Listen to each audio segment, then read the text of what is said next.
내재 역량이라는 말이 있습니다. 이 말은 세계보건기구, 그러니까 WHO에서 2015년에 새롭게 제시한 특별히 이제 나이 든 사람들이 어떻게 건강하게 살 수 있는가 하는 것들을 생각하면서 만든 말입니다. 내재 역량이라는 말은 이렇게 얼마나 건강하게 나이를 들 수 있느냐, 얼마나 건강하게 오래 살 수 있느냐, 그게 이제 내재 역량이다 이럽니다. 그래서 내재 역량이 높다 그러면 건강하게 오래 살 수 있다, 그런 의미입니다. 일본에서는 이미 한 10년 정도 전부터 이런 개념을 이렇게 알고 이제 간파하고 노인 건강에 대해서 많은 정책적인 그런 준비를 했다고 그럽니다. 그래서 지금 한국과 이렇게 비교를 해보면 한 10년은 이 일본이 훨씬 더 젊게 살고 있다, 그런 통계 자료가 있습니다. 여러분, 내재 역량을 키우는 것은 아주 중요합니다. 그림을 하나 이렇게 보시면 우리는 이제 보통 이렇게 4가지 형태의 패턴으로 죽음을 맞이하게 됩니다.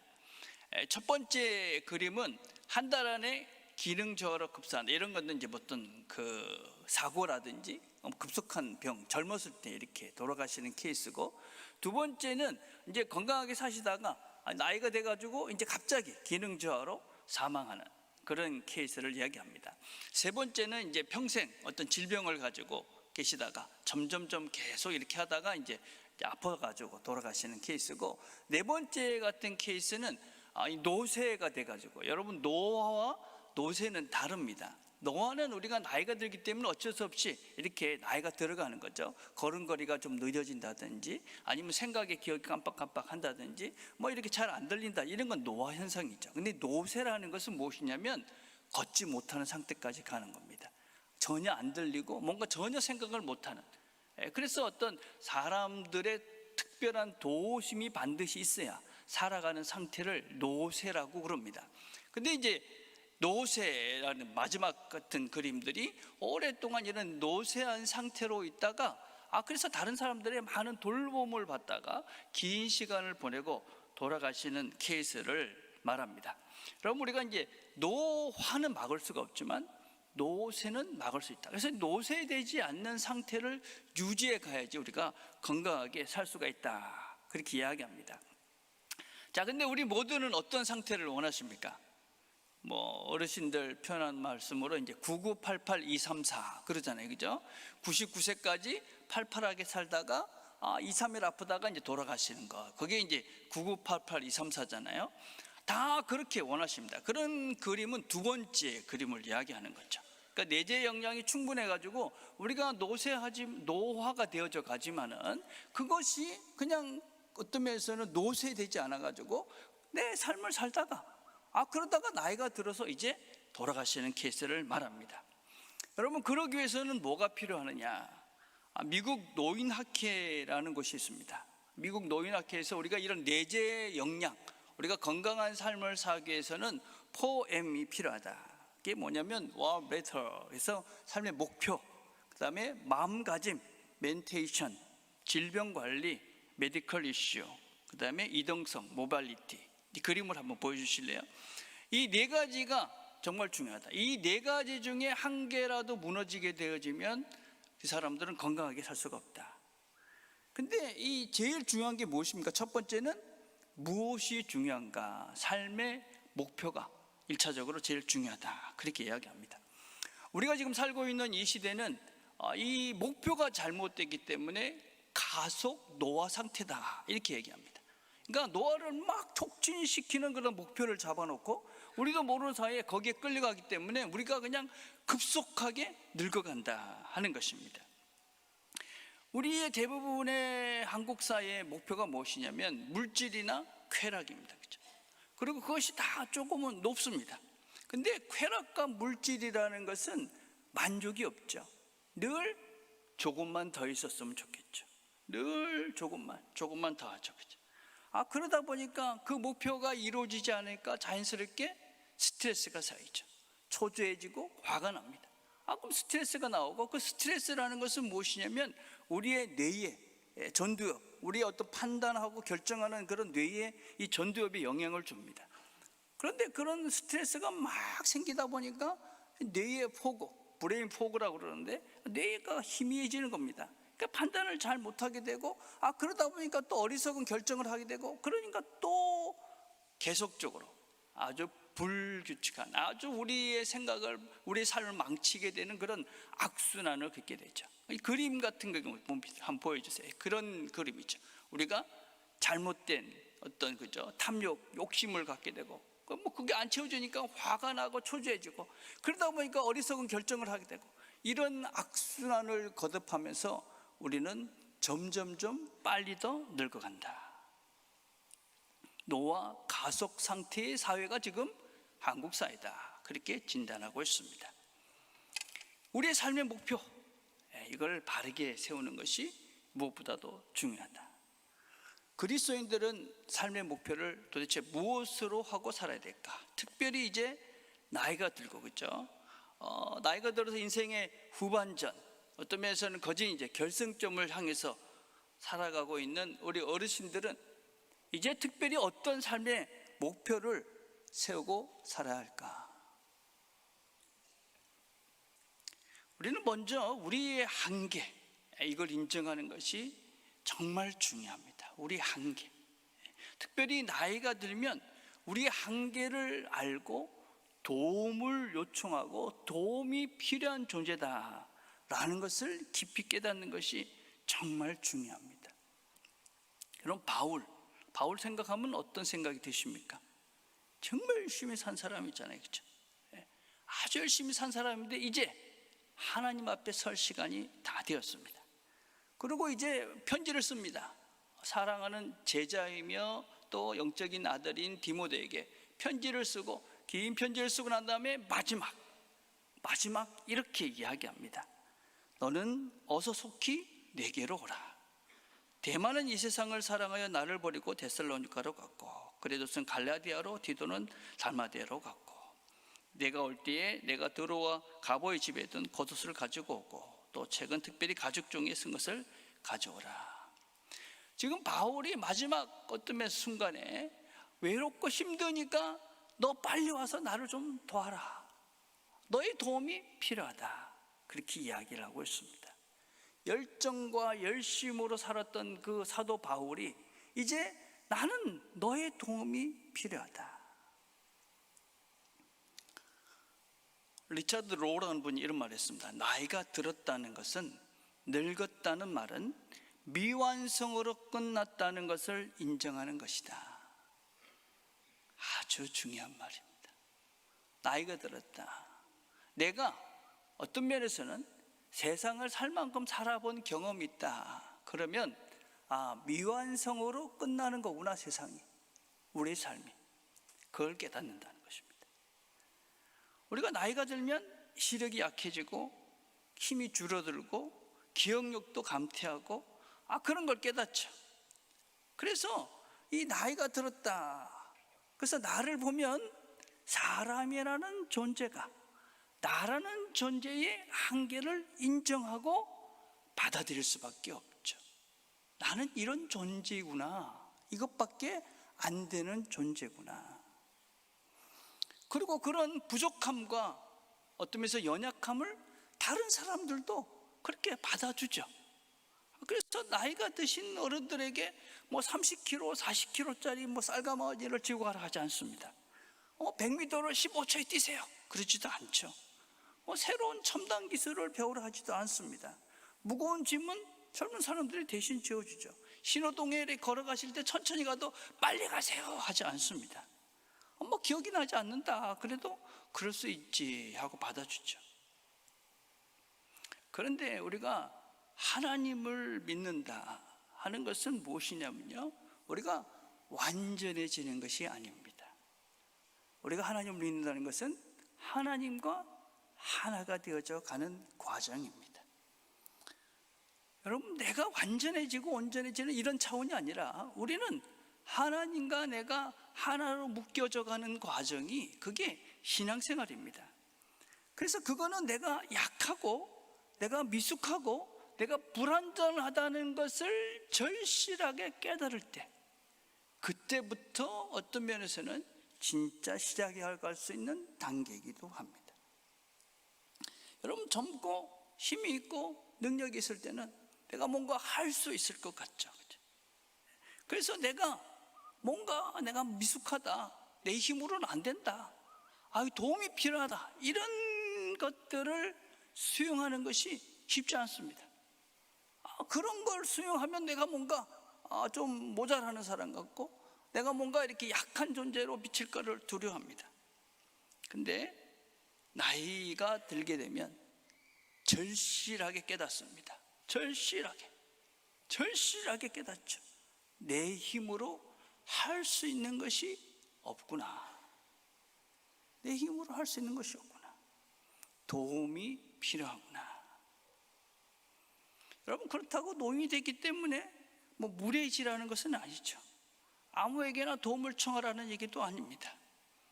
겸손해지는 것이죠. 나는 도움이 필요한 사람이다. 그리고 그 도움에 감사하죠. 그리고 무엇보다도 삶의 순간순간마다 하나님의 도움이 정말 절실하구나. 하나님의 도움이 없이는 내가 이 순간순간을 넘어갈 수 없구나. 하나님께 도움을 요청할 수밖에 없는 그런 존재가 내가 되는 것이죠. 내 의지를 내려놓는 것이죠.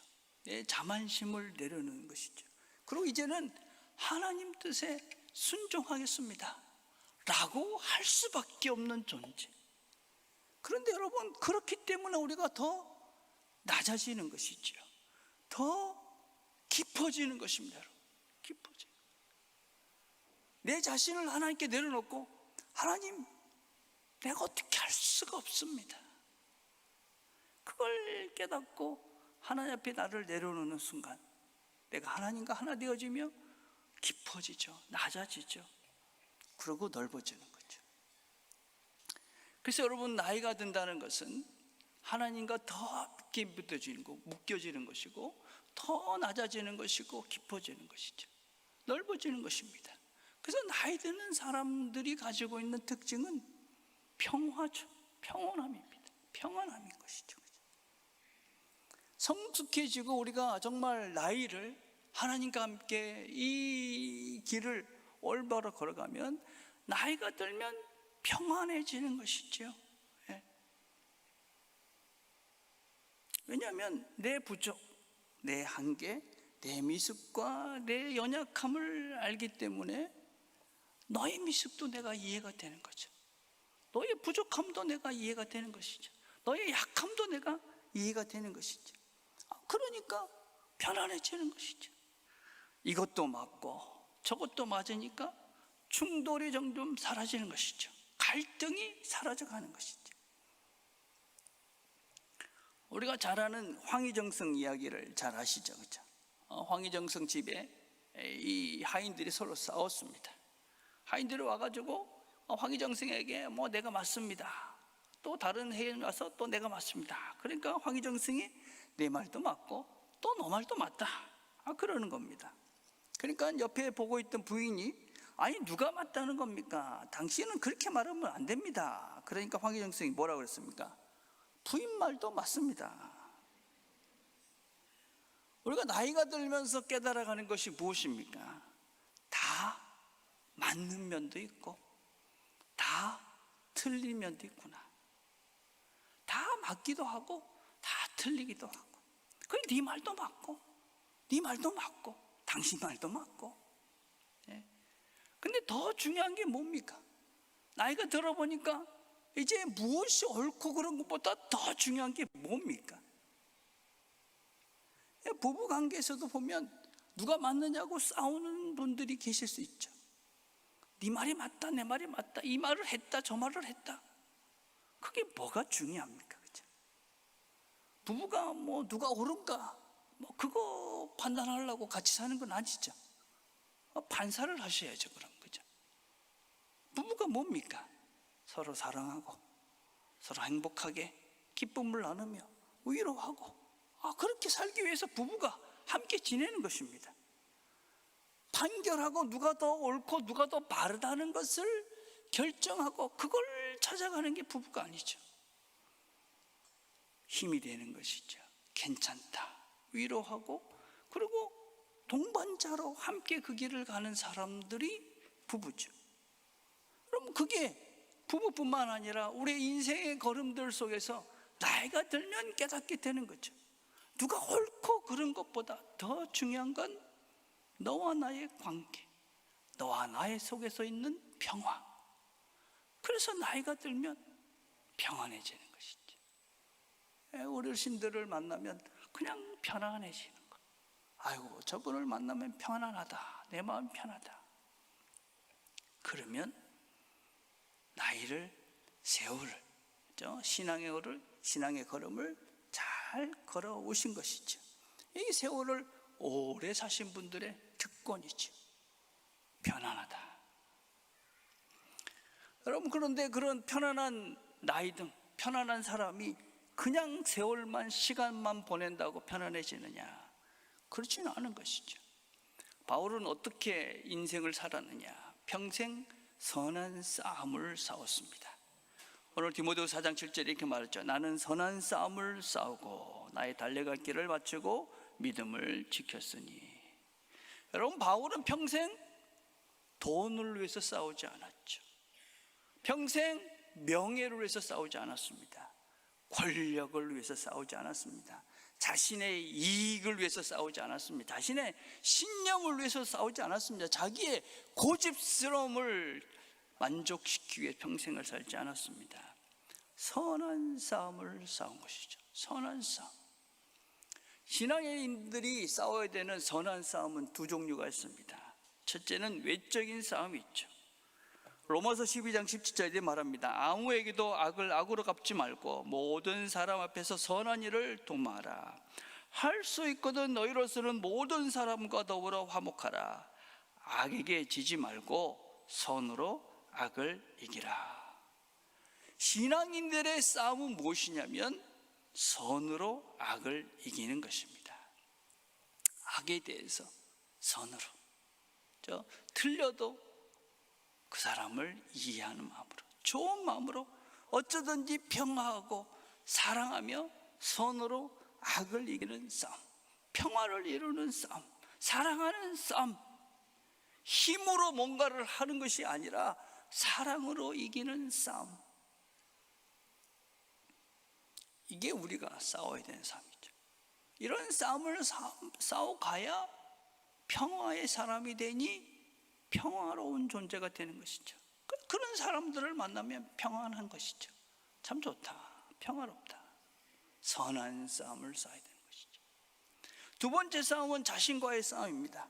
고린도전서 9장 27절에 말했죠. 내가 내 몸을 쳐 복종하게 하면 내가 남에게 전파한 후에 자신이 도리어 버림을 당할까 두려워하미로다. 자신과의 싸움입니다. 자신과의 싸움, 나와의 싸움이죠. 모든 사람들은 자신의 가치를 위해서 세 가지를 목표하고 삽니다. 첫째는 우리가 일을 성취하는 거죠.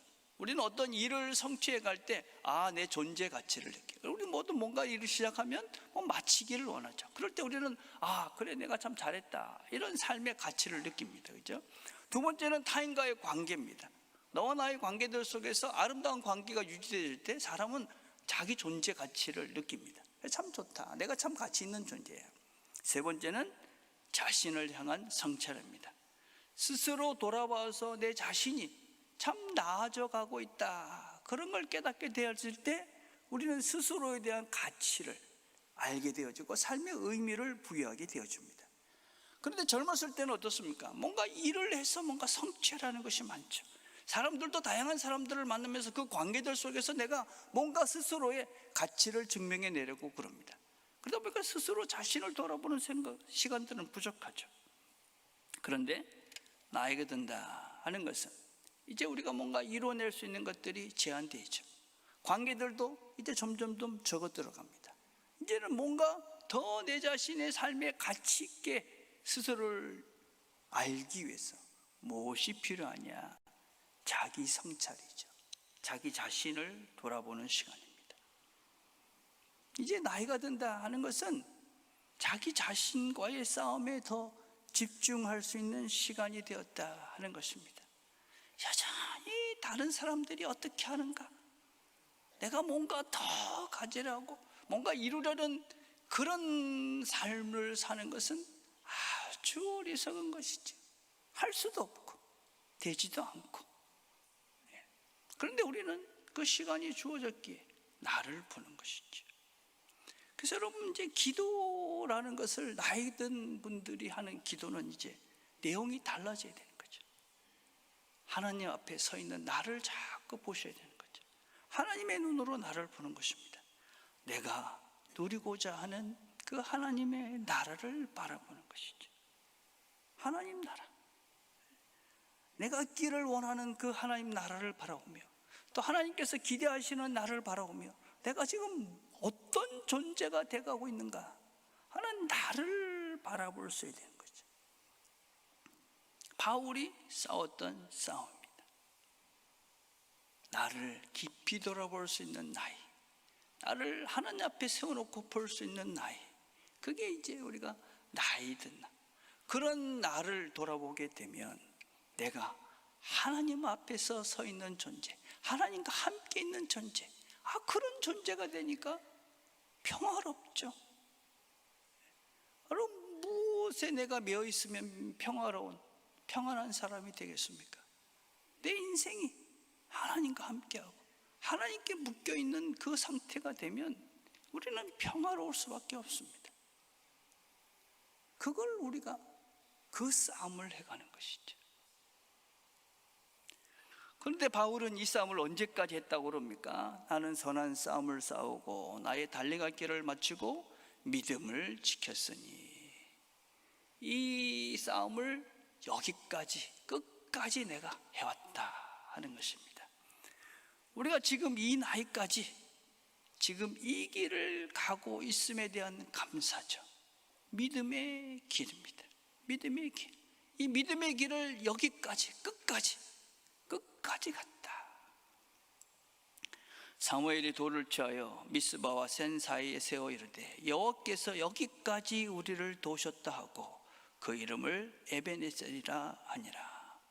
하나님이 여기까지 함께 하셨다. 하나님이 함께 하심의 증거, 에벤에셀이죠. 우리에게 그 하나님이 여기까지 함께 하셨다는 증거가 무엇입니까?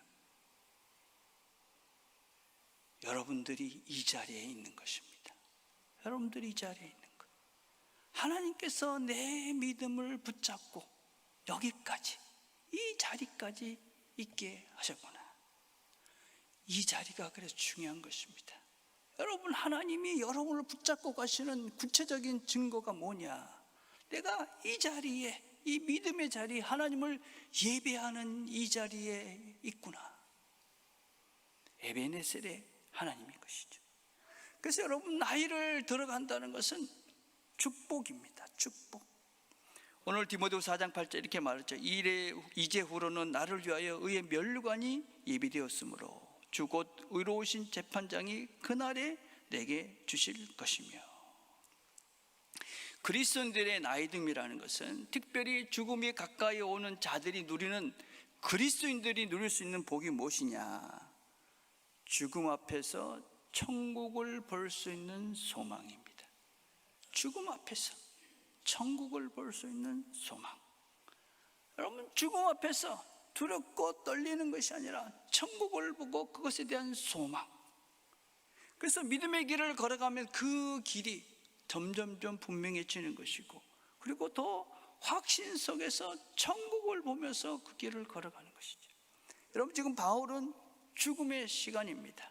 관제같이 부음이 될 때가 되었다. 이제 곧 사라질 것이다. 실제로 바울은 이 편지를 쓰고 얼마 되지 않아서 순교를 당합니다. 그런데 바울이 분명하게 고백하죠. 이제후로는 나를 위하여 의의 면류관이 예비되었다. 죽음의 순간에 그는 그 죽음의 어둠과 고통을 본 것이 아니라 하나님께서 준비해 놓으신 면류관을 본 것이죠. 하나님이 나를 위해서 분명히 면류관을 준비해 놓으신다. 그래서 우리에게 죽음은 하나님께서 준비해 놓으신 면류관을 받는 날이다. 그런데 과연 우리 그리스도인들에게 한국의 그리스도인들에게 그런 믿음이 있는가? 소망과 확신이 있는가? IT라는 나라가 있는데 그 나라의 종교는 80%는 캐톨릭이고 16% 정도는 개신교라고 그럽니다. 근데 민속 종교, 샤머니즘인 부두교는 100%라고 그럽니다. 그러니까 형식적으로 교회도 가고 성당도 가고 그렇게 하는데 실제 삶은 뭐냐? 샤머니즘, 부두교다. 민족 종교인 부두교다. 우리 죽음에 대한 인식이 과연 기독교적인가? 성경적인가? 제가 사역자들하고 이야기를 하면서 교회 안에, 우리 교회 예배당 안에다가 유골함을 넣으면 어떨까요? 그렇게 물어봤습니다. 우리 예배당 옆에다가 유골함을 만들어서 돌아가신 분들 거기다 이렇게 넣으면 어떨까요? 그러니까 성도님들이 좀 불편하지 않으실까요? 그렇게 대답하더라고요. 어떻습니까, 여러분들은? 우리 예배당 안에다가 유골함을 만들어서 몇 년도부터 몇 년까지 누가 여기 사시다가 돌아가신 분이다 라고 이렇게 계속 우리가 이렇게 쌓아놓는다면 어떠실 것 같아요?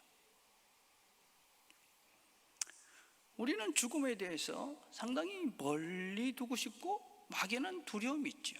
그래서 우리 이 전통적인 한국은 그 상여 이렇게 하는 것은 저 구석에 갖다 놓죠, 그죠? 공동묘지는 마을에서 멀리 떨어진 곳에 있습니다. 그래서 공동묘지는 늘 두려움의 대상이었죠. 귀신이 나오고 뭔가 미신적으로 뭔가 막연한 그런 상상 속에 있는 뭔가 시커멓고 어둡고 두려움의 대상이 되는 게 공동묘지죠. 근데 서구 교회는 전통적으로 예배당 안에 유골함이 이렇게 있습니다. 지하는 보통 무덤이고, 그리고 교회 앞에 공동묘지가 있습니다. 옆이나 앞이나 공동묘지가 있죠, 그죠? 그리고 시에서 이렇게 공동묘지를 만들어 놨는데 그 옆에는 비싼 큰 집들이 들어와 있습니다. 그 주변에는 나무도 많고 꽃도 많고 그러니까 공원이라고 부릅니다. 파크라고 그러죠, 그죠? 그래서 사람들이 그곳에 왔다 갔다 하면 산책을 매일 합니다. 아무렇지도 않게. 죽음과 삶이 함께 있는 것이죠. 함께 있는. 여러분들은 죽음이 얼마나 가까이 있습니까? 죽음. 그리스도인들에게 죽음은 영생으로 가는 시작이다. 하나님께서 나를 위해서 예배해 놓으신 면류관을 받는 날이다. 죽음에 대한 우리의 인식을 하나님 말씀으로 새롭게 바꿔 가셔야 됩니다. 죽음을 두려움의 대상으로 생각하시면 안 되는 거죠. 죽음은 두려운 것이 아닙니다. 기대고 소망인 것이죠. 여러분, 나이가 들수록 우리가 우리의 삶들을 하나님과 묻고 그렇게 하루하루를 걸어가게 되면 이 믿음이 분명해지는 것입니다. 소망이 더 커지는 것이죠. 영생, 하나님 나라에서 영원한 생명을 누린다. 그러니 그것이 더 확실해지니 나이가 되는 것이 축복이 되는 것이죠. 나이가 되는 것이 축복이 되는 것이죠. 이 믿음을 날마다 더해가기를 축복합니다. 여러분의 믿음이 시간이 지날수록 분명한 천국을 볼 수 있게 되길 바랍니다.